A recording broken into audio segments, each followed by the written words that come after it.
قبل ما نتكلم عن تركيب البيرنج أو تشغيله لازم نتكلم عن مرحلة ناس كتير بتعتبرها بسيطة لكنها من أهم أسباب تلف البيرنج قبل حتى ما يشتغل، وهي التخزين.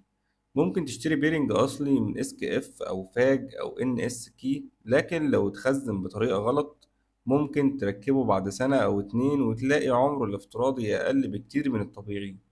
وعلشان كده الشركات العالمية بتعتبر التخزين جزء من الصيانة ومش مجرد رص كراتين على الرف. أول قاعدة لازم تعرفها إن البيرنج لازم يفضل داخل العبوة الأصلية أو الأوريجينال باكج لحد قبل التركيب مباشرة. ناس كتير أول ما البيرنج يوصل المخزن تفتح الكرتونة علشان تتأكد من المقاس أو تشوف شكله وبعدها ترجعه تاني، ودي عادة غلط لأن العبوة الأصلية معمولة مخصوص علشان تحمي البيرنج من الأتربة والرطوبة والهواء، وكمان بيكون عليه طبقة مانعة للصدأ اسمها الراست بريفنتيف كوتنج، وأي فتح غير ضروري بيقلل من كفاءة الحماية دي.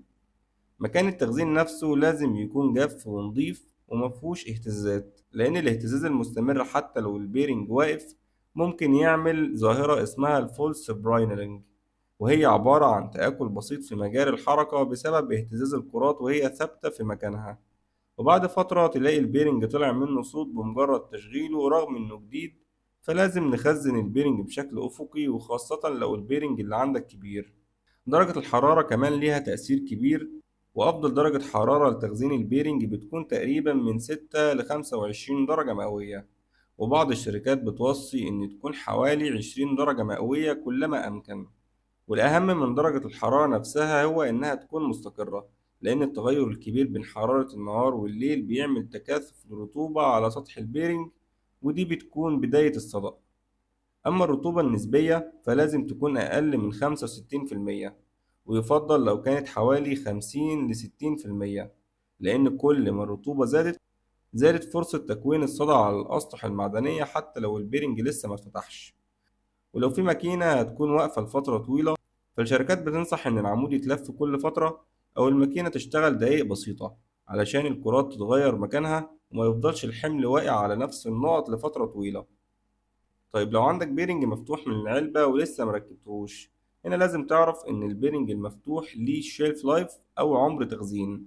طالما متخزن في الظروف الصحيحة فيفضل محتفظ بخواصه لمدة حوالي 5 سنين، وبعد ال5 سنين الشركة بتنصح قبل استخدامه إنك تفتحه وتفحصه كويس. أول حاجة تتأكد إن مفيش أي صدأ أو تآكل أو خدوش. بعد كده لو لقيت حالته كويسة بتحط عليه طبقة مانعة للصدأ عليه، وبعدها بيتغلف تاني. لكن لو لقيت أي آثار صدأ أو تلف يبقى الأفضل عدم استخدامه. أما البيرنج المقفول أو السيلد بيرنج فالوضع مختلف شوية. العمر التخزيني هنا بيتحدد بحالة الشحم الموجودة اللي جواه، لأن حتى لو البيرنج نفسه سليم الشحم مع مرور الزمن بيبدأ يتأكسد ويفقد خواصه. وعلشان كده الشركات بتنصح إن البيرنج المقفولة ما تتخزنش أكتر من 3 سنين. وفي نقطة ناس كتير بتعملها بحسن نية لكنها غلط، بيجي يقولك هفك الجلدة وهنضف الشحم القديم وهحط شحم جديد. الشركات بتحذر من ده، لأن فك الجلدة ممكن يبوظها ويخلي أتربة تدخل جوه البيرنج، وبالتالي بدل ما بتحافظ عليه بتقلل عمره. أما بالنسبة للزيوت والشحوم فهي كمان ليها قواعد تخزين. أول حاجة لازم تتخزن في مكان جاف بعيدا عن الرطوبة وبدرجة حرارة أقل من 40 درجة مئوية، وكل ما كانت درجة الحرارة أقل ومستقرة كان عمر الزيت أو الشحم أطول. البراميل الكبيرة الخاصة بالزيت يفضل تتخزن وهي نايمة على جنب علشان تمنع تجمع المية أو الأتربة فوق الغطا، وكمان تمنع دخول الهواء والرطوبة من خلاله. أما العبوات الصغيرة فلازم تفضل مقفولة بإحكام، وما ينفعش تسيب علبة شحم مفتوحة في الورشة، لأن الأتربة والرطوبة أول ما تدخلها بتبدأ تفسد الشحم أو تبوظه. كل العبوات لازم تكون مكتوب عليها البيانات بوضوح، ويفضل يكون في نظام ألوان أو أكواد داخل المخزن علشان ما يحصلش خلط بين الأنواع المختلفة. وأخيرا لازم تعرف إن كل زيت أو شحم ليه شيلف لايف أو عمر تخزين، يعني حتى لو العبوة لسه مقفولة مع مرور الوقت الزيت أو الشحم بيبدأ يفقد جزء من خواصه بسبب الأكسدة والتآدم.